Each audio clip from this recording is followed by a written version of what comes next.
Senhor esteja conosco, Ele está no meio de nós.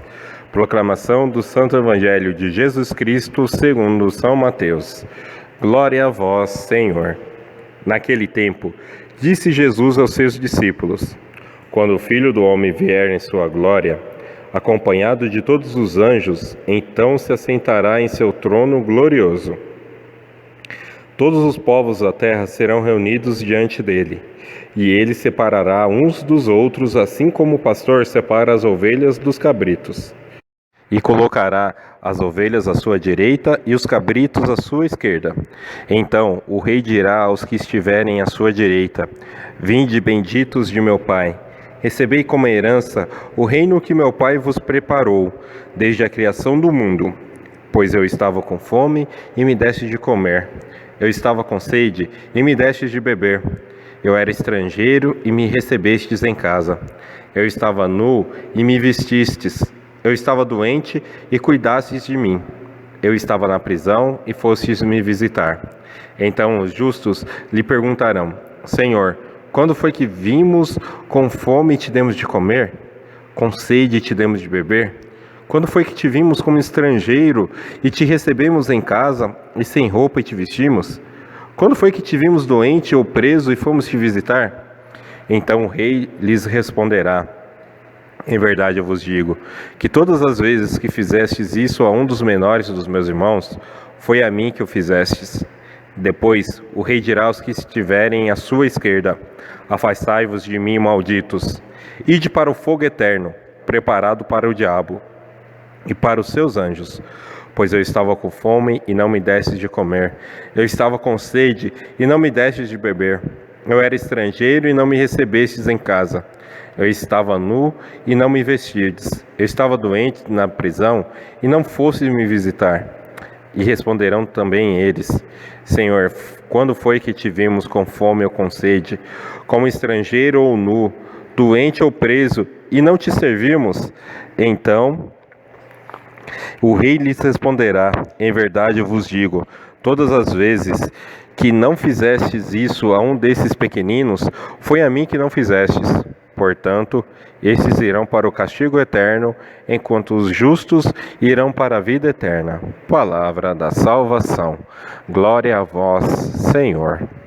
Meus irmãos e minhas irmãs, Jesus, nesse evangelho de hoje, ele vem nos chamar a atenção para o quão importante é fazer o bem sem olhar a quem.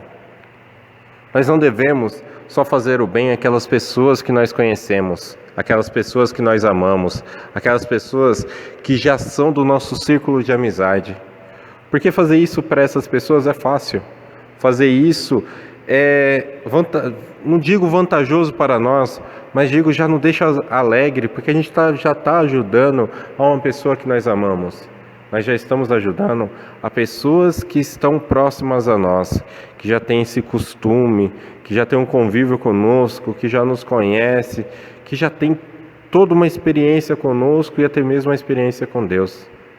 Mas Jesus, nessa leitura de hoje, ele vem nos pedir novamente que nós ajudemos a todas as pessoas que estão passando fome, que nós ajudemos a todas as pessoas que estão passando sede, que nós possamos sair do nosso conforto da nossa casa, que nós possamos visitar um asilo para ouvir aqueles idosos que ali estão, que nós possamos sair do conforto da nossa casa para poder visitar um orfanato e brincar um pouco com aquelas crianças que ali estão.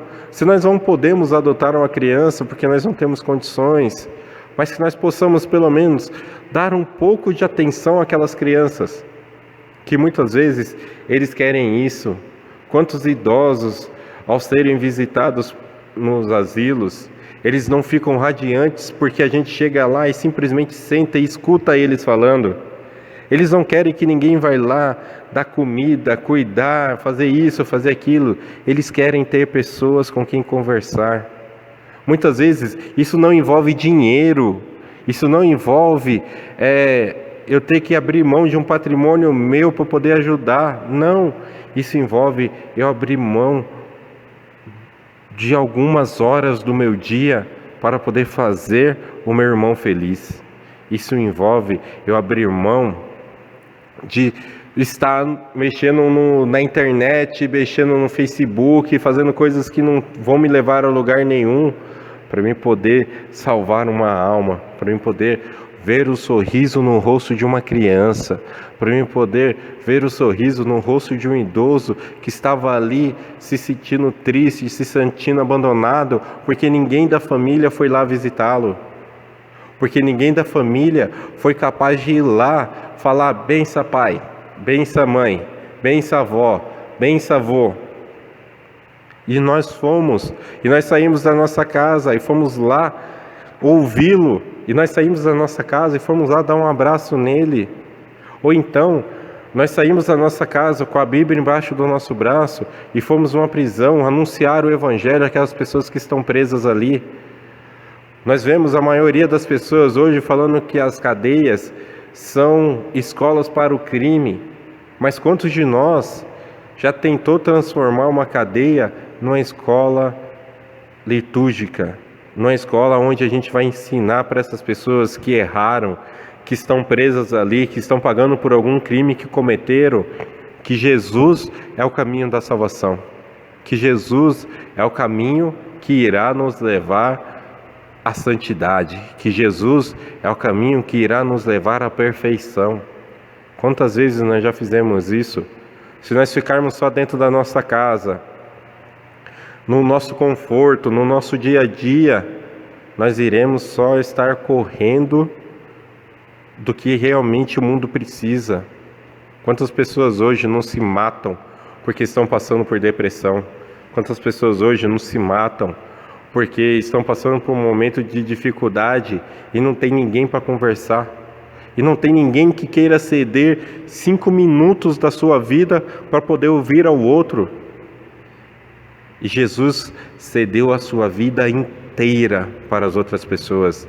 E Ele mesmo fala que quando chegar no dia do juízo final, nós todos seremos reunidos ali e Jesus mesmo irá separar o joio do trigo.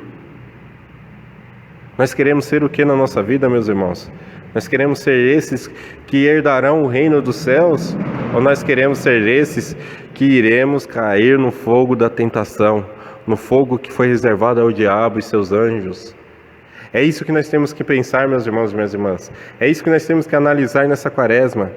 O que eu quero para a minha vida? O que eu estou fazendo da minha vida? A quem eu ajudei? Será que eu já parei nesse ano de 2020, que já se passaram 2 meses? Quantas pessoas eu ajudei nesse período? E não é ajudar para os outros ver, é ajudar porque realmente elas estavam precisando. Quantas pessoas eu já fiz isso? Quantas vezes eu já peguei 1 quilo de arroz e levei para a igreja para poder doar no domingo do quilo ali, para que pudesse ser feitas cestas, para que pudesse ser doadas às famílias que passam necessidades. Eu não preciso fazer coisas grandes, meus irmãos e minhas irmãs. Eu não preciso ser milionário. Eu não preciso promover uma campanha na internet para poder fazer isso. Muitas vezes eu preciso simplesmente ter a vontade. Eu preciso simplesmente tirar tempo na minha vida para poder fazer essas obras para quem precisa. E principalmente, meus irmãos e minhas irmãs, tomarmos muito cuidado com preconceitos que nós temos, com julgar uma pessoa sem conhecê-la, olhar para a cara de uma pessoa e falar: vixe, eu não fui com a cara dessa pessoa, essa pessoa deve ser um traficante, ela deve ser um assassino, isso e aquilo outro. Eu não conheço o coração de ninguém, meus irmãos e minhas irmãs. Então nós não podemos julgar. Nós temos que fazer a nossa parte, que Deus se encarregará de fazer o julgamento conforme as suas leis. Toda parábola tem reflexos em nosso ser profundo e o influencia. Escutar ou ler uma parábola é sentir-se implicado nela, ou em outras palavras, toda parábola fala da vida e de como vivemos. Na parábola do juízo final, os casos mencionados representam as condições de vidas mais baixas, mais humilhantes e que vão contra tudo aquilo que consideramos uma vida digna. A comida, o vestuário, a saúde, a liberdade e a legalidade de quem é um estrangeiro ou um imigrante sem documentos. Essa lista de situações extremas refere-se à realidade de sofrimento e exclusão. E Jesus assume a dor de cada ser humano, pois na sua vida e missão, ele não se situa fora ou à margem dos males deste mundo. Pelo contrário, assume como os próprios todos os sofrimentos e necessidades de todos os humanos. Tive fome, estive enfermo e encarcerado. A identificação de Jesus com o ser humano é tão forte e tão decisiva que no momento do encontro definitivo com ele, o critério para entrar no reino não é o que cada pessoa fez ou deixou de fazer para Deus, mas o que ela fez ou deixou de fazer para os seus semelhantes que cruzaram seu caminho e que clamaram por uma presença solidária e compassiva.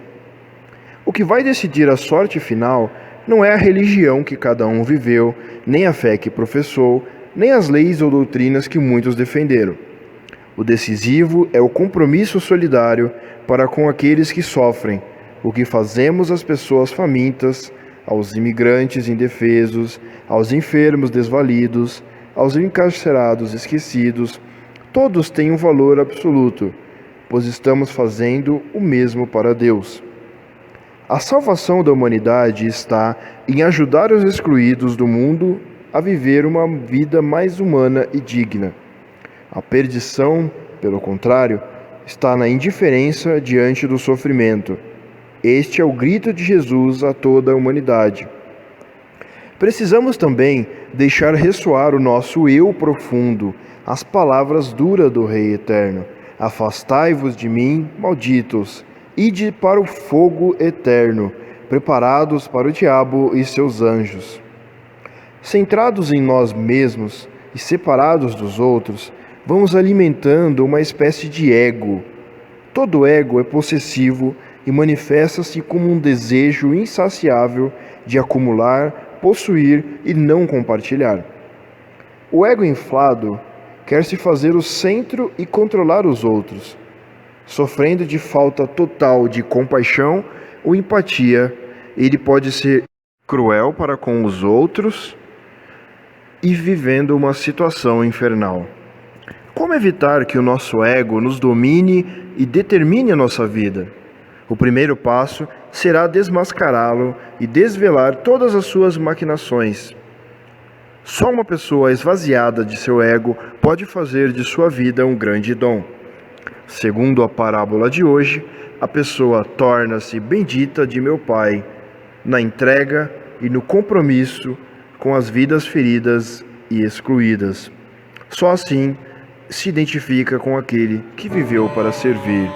Um bom dia a todos.